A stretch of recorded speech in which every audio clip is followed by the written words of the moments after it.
Hello, my name's Bishop, and welcome to this week's episode of It's So Fluffy, the series where we look at the lore and history of the Space Wolves. In today's video, we're going to have a look at Sven Bloodhowl. Sven Bloodhowl is Wolf Lord of the Fire Howlers' Great Company. Leading from the front, Sven's warriors are notorious for their predilection to close combat, often equipping themselves with powerful jump packs in order to make powered jumps across the battlefield, allowing these warriors to cover ground quickly and unexpectedly drop into the midst of their foes. Sven Bloodhowl is a fiery young wolf lord. Unlike many of his compatriots, Sven still feels the joyous abandon of close combat fighting as keenly as he did when he was at Bloodclaw. A formidable opponent, Sven is fairly young in comparison to the others who sit around the Grand Annulus. Though he may lack in years compared to most of the other lords, Sven's saga is legend across all of Fenris, partially due to his heroic deeds and partly due to the fact that they are inked onto his face.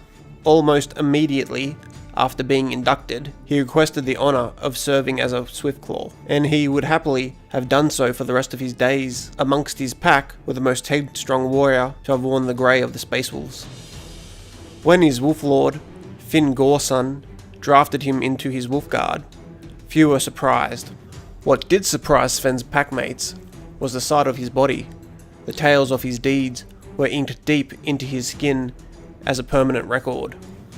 In any other individual, this would have been seen as arrogant in the extreme, but for Sven, it seemed to enhance his energetic personality. The habit was quickly taken up by the Bloodclaw and Skyclaw packs he was sent to fight alongside, then by his Wolfguard brothers. As his sagas grew, it spread from his skin onto his armor and weapons. So extensive are his deeds that Sven has now taken to using the skin of his victims as a canvas which to chronicle his latest deeds. Years later, Finn Gorson met his end battling the traitor marines of the Death Guard, Sven Bloodhowl by his side. A bloated demon of Nurgle was to be his undoing.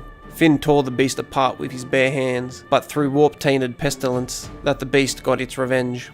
For days, the Wolf Lord struggled with the disease that wrecked his body, before finally succumbing to the fatal curse. Around Gorson's death pyre, the Wolfguard elected Sven as his successor. The Space Wolves of Sven's Great Company often hear his raucous laughter as he swings his weapons, inspiring his followers with his bravery.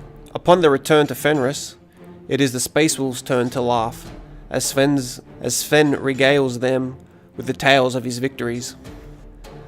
At feast, Sven and his men practice even more dangerous acts of fire-breathing and the infamous walking conflagrations, which Bloodhowl likes to say warms his men up nicely.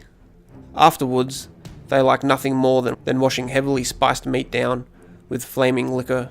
Bloodhowl goes to war amidst a great horde of close combat specialists, and legend has it that his vanguard will breathe flame into the ranks of their foe, laughing evilly as they close in for the kill. The Demonbane War, the year 853 of the 41st millennium. The radical Inquisitor Lord Curarian turns chaos against itself upon the demons-infested world of Eogeddon. Sven Bloodhowl's Great Company, themselves battling the demonic horde of Eogeddon's molten core, are astonished when the legions of Khorne and Slaanesh turn on each other to the exclusion of all else. The astonished Sven ordered his men to hold off, and when the dust settled, Sven and Curarian joined forces to mop up the remaining of the demonic hordes with ease. In M999 of the 41st millennium, during the defense of Cadia, Sven Bloodhowl led a boarding operation of the Blackstone Fortress, Wheel of Eternity. He was ultimately able to disable its shields, allowing the Phalanx to destroy the fortress and save Cadia, but at the cost of his own life. And that's it for today's video. Thanks for watching, please like and share, and leave a comment telling me what you think of Sven and what you would like to hear me talk about next. As always, my name is Bishop, and for us and the All-Father.